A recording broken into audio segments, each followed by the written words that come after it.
Hello everyone, welcome back to my YouTube channel Madhu answer Bhopal में आपका स्वागत है। तो ये वीडियो पैरामेडिकल काउंसलिंग से रिलेटेड जो भी आपका डाउट है, ये तो सारा डाउट आपका क्लियर करने वाला है। यहाँ पर आप देख भी सकते हैं, वहाँ पर लिखा हुआ कि इन्फॉर्मेशन बॉक्स। तो आने की जो भी इन्फॉर्मेशन है पैरामेडिकल काउंसलिंग में क्या क्या बातों का ध्यान रखना है, उससे ये बातें हैं। तो देखिए कि यहाँ पर लिखा हुआ सबसे पहले एलिजिबल कौन होंगे, जो बच्चे ने एग्जाम दिया था 12 जुलाई को और जिनका रिजल्ट का जो मेरिट लिस्ट रिलीज हुआ है फर्स्ट राउंड के लिए, अगर उनका उसमें नाम होगा यानी कि रोल नंबर होगा तो वो बच्चे क्या होंगे, एलिजिबल होंगे फर्स्ट राउंड के लिए। ठीक है, उसका से फर्स्ट प्रोसीजर इसका क्या हम चलिए देख लेते हैं। तो देखिए लिखा है procedure, the eligible candidate have to login. वही बताया मैंने इसके पहले भी कि आपको माई पेज पे जाकर क्या करना होगा, लॉगिन करना होगा। आपका जो भी डिटेल वगैरह चाहिए होगा आपको, जैसे एप्लीकेशन फॉर्म में जो भी आपने फिल किया था वैसे आपको फिल करना होगा सब कुछ। उसके बाद से आपका क्या हो जाएगा, लॉगिन हो जाएगा। और इसमें बता रहा है कि जो भी सीट एलोकेशन का प्रोसेस है, आपको जो इम्पोर्टेंट डेट बताया गया है उसके बीच में आपको ये सब सारी चीजें कर लेनी है। ठीक है, यानी कि आपको सब्जेक्ट की स्पेशलिटी, आपको कौन सा एम्स लेना है, इन सब सारी चीजें जो भी आप अरेंज करेंगे उसको अपने डिजायर ऑर्डर में, मतलब अपने हिसाब से आप उसको चूज कर सकते हैं। लेकिन एक चीज ये है कि जो स्पेसिफिक डेट और टाइम है उसी के बीच में ही आप कर सकते हैं। ठीक है, उसके बाद से देखिए इंपॉर्टेंट थर्ड वाले क्वेश्चन में बोला है कि open for the date specific. वही बता रहा है इसमें भी कि इंपॉर्टेंट जो भी डेट लिंक्स है उसी के बीच में आपका जो भी है ये सब सारी चीजें ओपन होंगी। और इसमें एक और चीज है, थर्ड वाला पॉइंट बहुत अच्छा है। देखिए अगर ये बता रहा है कि the choice made by the candidate will be locked either by the candidate और automatically on the last date. ये बोल रहा है कि देखिए जो भी मतलब कि जैसे कि मान लीजिए कि आपने कॉलेज का ऑर्डर चूज कर लिया, आपने आपको सब्जेक्ट की क्या स्पेशलिटी सिलेक्ट करनी है, आपने सब कुछ चूज कर लिया, लेकिन आपका सबमिशन का लास्ट डेट 19 अगस्त है। अगर आप 19 अगस्त को आप सबमिट नहीं करते, एग्जांपल बता रही हूँ मैं, तो उसके बाद से क्या होगा, ऑटोमेटिकली आपका वो सबमिट हो जाएगा जो भी लास्ट डेट रहेगा उसी दिन। तो अगर आप इसलिए आप पूरा समय ले लीजिए, अपना सोच लीजिए अच्छे से, और लास्ट डेट से एक दिन पहले आप उसे क्या कर सकते हैं, लॉक कर सकते हैं। अगर आप नहीं भी लॉक कर सकते हैं तो ऑटोमेटिकली वो क्या हो जाएगा, सबमिट हो जाएगा और लॉक हो जाएगा। ठीक है, जो फोर्थ वाला पॉइंट है इसमें ये बोल रहा है कि मेरिट लिस्ट के हिसाब से ही बच्चों को क्या होगी, सीट अलॉट होगी। यानी कि ये बोले the seat allocation will be done in the order of merit and according to the choice made by the candidate. यानी कि जो भी आप चॉइस बनाए रहेंगे उसके हिसाब से मिलेगा। मतलब इसमें एक और चीज बताना चाहिए, जैसे कि मान लीजिए दो कैंडिडेट है, एक की रैंक है 5 और एक की रैंक है 10। ठीक है, तो अगर जो 10 वाला रैंक वाला स्टूडेंट है वो एम्स दिल्ली को प्रीफर किया है, और जो 5 वाला है उसने फर्स्ट चॉइस उसने रखी है एम्स जोधपुर को। ठीक है, तो इसका मतलब ये नहीं, इसकी फर्स्ट चॉइस जोधपुर है लेकिन सेकंड उसने दिल्ली को रखा है, और ये वाला फर्स्ट दिल्ली रखा है उसके बाद ये जोधपुर रखा है। तो आने की सबसे पहले सीट अगर वो एम्स दिल्ली भी मिलेगा तो जिसकी रैंक सबसे कम है, आने की आप यहाँ पर देखिए जो 5 रैंक है, आने की जो जिसकी मेरिट लिस्ट में 5th रैंक है उसको सीट पहले मिलेगा। अगर उसने दूसरे नंबर पे भी एम्स दिल्ली को सिलेक्ट किया हुआ है कॉलेज को, तो उसको सबसे पहले 5 वालों को मिलेगा, उसके बाद से 10 वालों को मिलेगा। ऐसा नहीं होता है कि अगर मैंने एम्स दिल्ली रख लिया तो सबसे पहले मुझे मिल जाएगा, ऐसा नहीं होगा। जिस मेरिट लिस्ट के हिसाब से कॉलेज क्या होता है, मिलता है। तो इस बात का बिल्कुल ध्यान रखें। आप बहुत सारे बच्चों के बहुत बड़ा डाउट रहता है कि किसको मिल सकता है किसको नहीं मिल सकता, इसलिए मैं बोल रही हूँ कि अगर पैरामेडिकल कोर्सेज में जो भी काउंसलिंग अभी मैं बताऊंगी कैसे आपको कॉलेज का प्रेफरेंस भी रखना है। ऑलरेडी मैंने नर्सिंग वाले बच्चों को बताया था, ये पैरामेडिकल वालों को नहीं बताया, तो मैं इसमें इसको भी इसके लिए वीडियो बना दूंगी मैं, तो उसके हिसाब से आपको रखना रहता है। अभी जब मैं बताऊंगी आप लोगों की कौन सी बेस्ट कोर्सेज है पैरामेडिकल के लिए, उस वाले वीडियो में ये बात को जरूर बताऊंगी। ओके, तो यहाँ पर ये लिखा हुआ है कि the order of the seat allocation will B, सबसे पहले जनरल होगा, फिर एसटी का होगा, एससी का होगा, ओबीसी का और ईडब्ल्यूएस। यानी कि वो जो बता रहे जो भी प्रोस्पेक्टिव है, जो भी आपका कैटेगरी है, जो जिस भी कैटेगरी से हिसाब से रहेंगे उसके हिसाब से आपको क्या होगा, सीट मिलेगा। When a reserve candidate who is not a combined merit list being allocated seat, higher preference seat will be available। मतलब कि ये बता रहा है कि अगर आपकी कैटेगरी मान लीजिए कि कोई ओबीसी का कैंडिडेट है, अगर वो जनरल से सीट लेना चाहता है तो वो आराम से ओबीसी का कैंडिडेट जनरल से जाकर सीट ले सकता है, अगर वो लेना चाहता है तो। ठीक है, अगर कोई अनरिजर्व कैटेगरी का बच्चा है, ठीक है, लेकिन वो ओबीसी वाले का सीट नहीं ले सकता है, बस जो बच्चे रिजर्व कैटेगरी के वो जाके ओबीसी में के बच्चे जाकर के जनरल में, या फिर एससी के एसटी के बच्चे क्या कर सकते हैं, जनरल से सीट ले सकते हैं।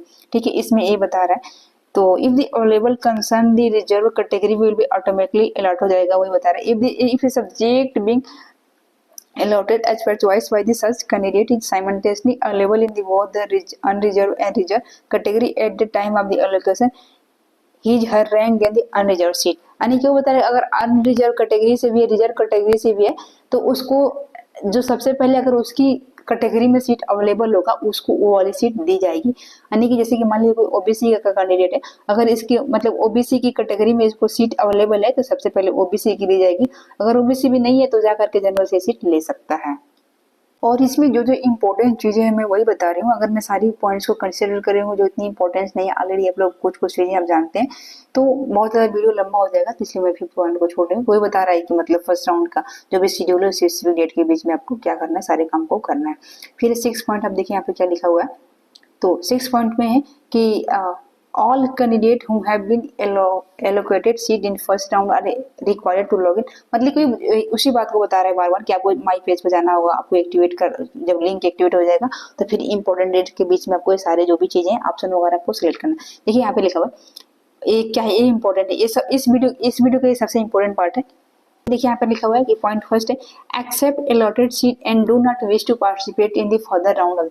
अगर देखिए वहां पर जब आप जाएंगे काउंसलिंग, जैसे कि आपका जैसे काउंसलिंग का रिजल्ट आ जाएगा कि फर्स्ट राउंड में आपको एम्स मिला है, उसके बाद से आपको क्या करना होगा, जिस भी कॉलेज में आप रिपोर्ट करने जाएंगे तो रिपोर्ट करने से पहले आपको, जैसे कि मान लीजिए मुझे सीट मिल गया एम्स दिल्ली में, फिर मैं क्या करूंगी, एम्स दिल्ली में मुझे काउंसलिंग के लिए कल पहुंचना है, तो फिर या तो मैं आज जैसे कि रिजल्ट आ जाएगा काउंसलिंग का उसके बाद से, या फिर जब मैं जाने वाली रहूंगी एम्स दिल्ली में एडमिशन के लिए उसी दिन मुझे जाकर के फिर आपको लॉगिन करना होगा, जो भी सारी चीजें उसे लॉगिन करने के बाद से आपको इन दोनों ऑप्शन में से कोई एक ऑप्शन सेलेक्ट करना रहेगा।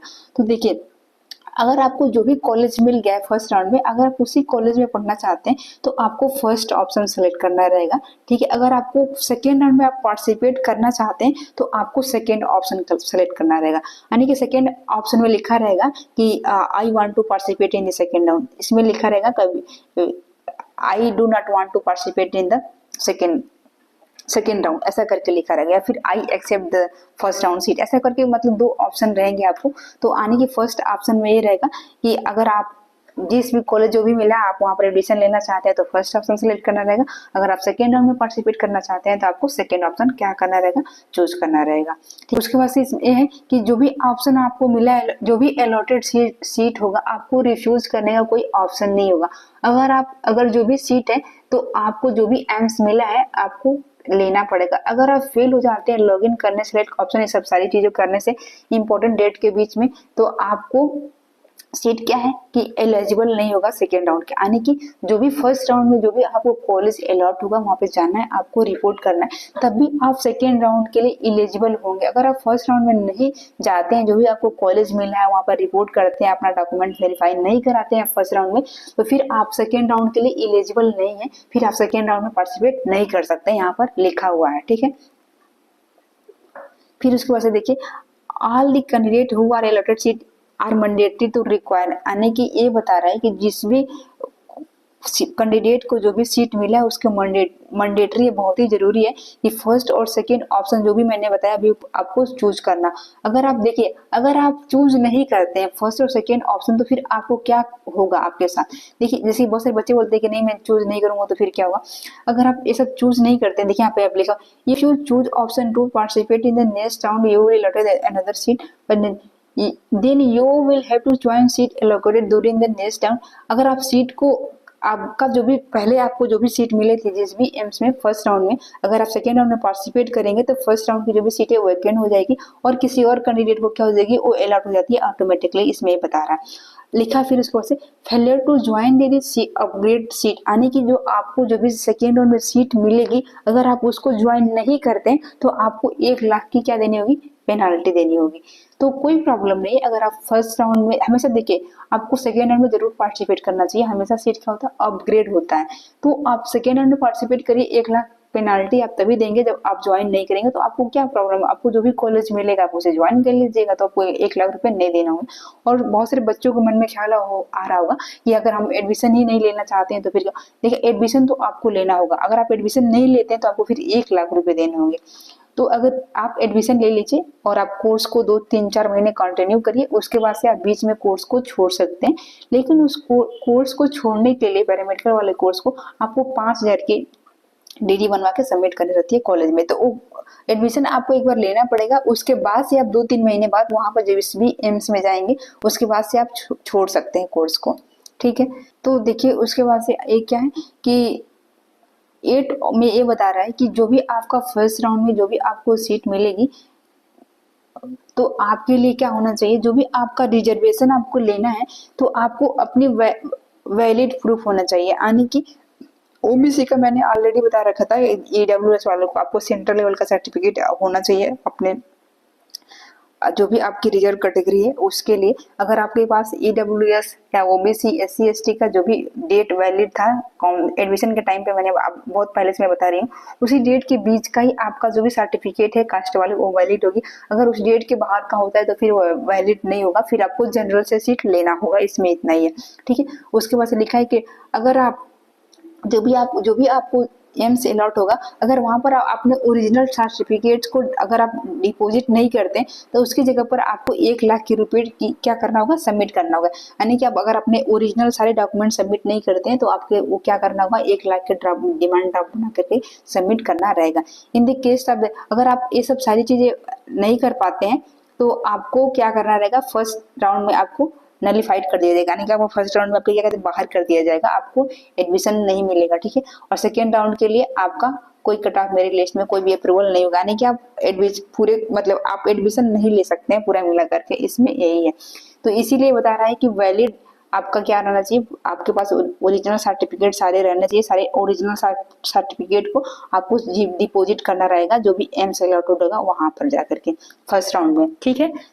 मतलब कि जो भी आपके ओरिजिनल डॉक्यूमेंट है आपको फर्स्ट राउंड में सबमिट करने रहते हैं। उसके बाद से सेकेंड राउंड में आपको जो भी मैंने बताया था कि एटलीस्ट आप 4 से 5 कॉपी करा लीजिएगा और अपने पास पासपोर्ट साइज की फोटोज भी रख लीजिएगा।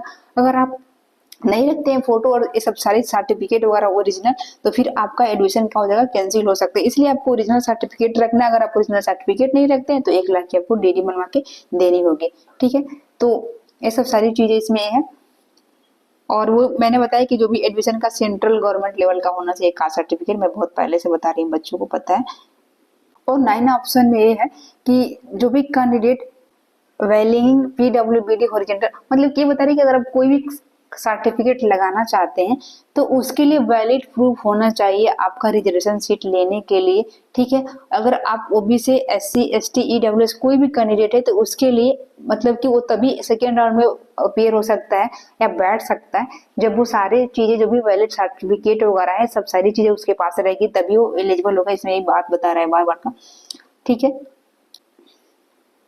और इसमें ये बोल रहा है कि जैसे कि मतलब मान लीजिए फर्स्ट राउंड में कोई बच्चा मतलब कि काउंसलिंग के लिए गया और उसका डॉक्यूमेंट वगैरह क्या है, सही नहीं है, तो वो इलिजिबल है सेकेंड राउंड में, वो मतलब कि वो सेकेंड राउंड का पार्टिसिपेट कर सकता है। यानी कि इलिजिबल है नहीं, जैसे कि मतलब मान लीजिए कोई बच्चा होगा पीडब्ल्यूबीडी का सर्टिफिकेट अपलोड किया होगा और वो जाता है वहां पर, तो उसको फर्स्ट राउंड में सीट क्या हो जाती है, मिल जाती है। यानी कि first round must be show valid proof ID, यानी कोई बता रहे कि वैलिड प्रूफ आईडी होना चाहिए रिजर्व सीट लेने के लिए। अगर आप डिपॉजिट नहीं कर पाते हैं तो उसके जगह पर आपको क्या करना होगा, ओरिजिनल सर्टिफिकेट सबमिट करना होगा। जो भी आपका सारे डॉक्यूमेंट्स आपके क्या होते हैं, ओरिजिनल सबमिट हो जाते हैं। फिर उसके बाद डिमांड ड्राफ्ट आपको बनाना होगा 1,00,000 का। In the case of do not pose, यानी कि बता रहे अगर उसका जो भी सर्टिफिकेट है वैलिड नहीं होगा तो उसको बाद से उसे क्या क्लेम किया जाएगा, उसे रिजर्व से सीट लेनी होगी, बहुत पहले से मैं बता रही हूँ। और उसको फर्स्ट राउंड में सीट क्या हो जाएगा, उसकी फर्स्ट राउंड की सीट कैंसिल हो जाएगी, लेकिन वो इलिजिबल होगा सेकेंड राउंड के लिए। यानी कि अगर मान लीजिए बाई मिस्टेक अगर मेरा सर्टिफिकेट वैलिड डेट का नहीं है और मुझे फर्स्ट राउंड में सीट मिल गई है तो मुझे फर्स्ट राउंड वाली सीट क्या होगी, कैंसिल कर दी जाएगी, लेकिन मुझे सेकेंड राउंड में सीट क्या होगा, अलॉट होगा, लेकिन मुझे वो सीट जनरल से जाके लेनी होगी। अगर मैं जनरल के से अगर सीट लेने लायक मेरे रैंक होंगे तो फिर मुझे वो सीट मिल जाएगा, फिर नहीं तो सीट मुझे नहीं मिलेगा। ऐसा इसमें ये बोल रहा है इस वाले 9th वाले पॉइंट में। और इसमें ये बोल रहा है 11th वाले पॉइंट में कि सेकेंड राउंड तभी स्टार्ट होगा जब आपका फर्स्ट राउंड कंप्लीट हो जाएगा, उसके बाद से सेकेंड राउंड स्टार्ट होगा। और सेकेंड राउंड का जब काउंसलिंग स्टार्ट होगा तो फिर वहां पर आपको ऑप्शन नहीं मिलेगा चूज करने के लिए, यानी कि आप जो भी कॉलेज का ऑर्डर जो भी अपने सब्जेक्ट की स्पेशलिटी जो भी चूज किया हुआ आप उसको फिर दोबारा चूज नहीं कर सकते हैं। जो भी आप फर्स्ट राउंड की चीजें जो भी सिलेक्ट करेंगे वो सेम रहेगा सेकेंड राउंड के लिए भी, इसमें बोल रहा है। तो इस वीडियो में इतना ही है। Thanks for watching, like share and subscribe.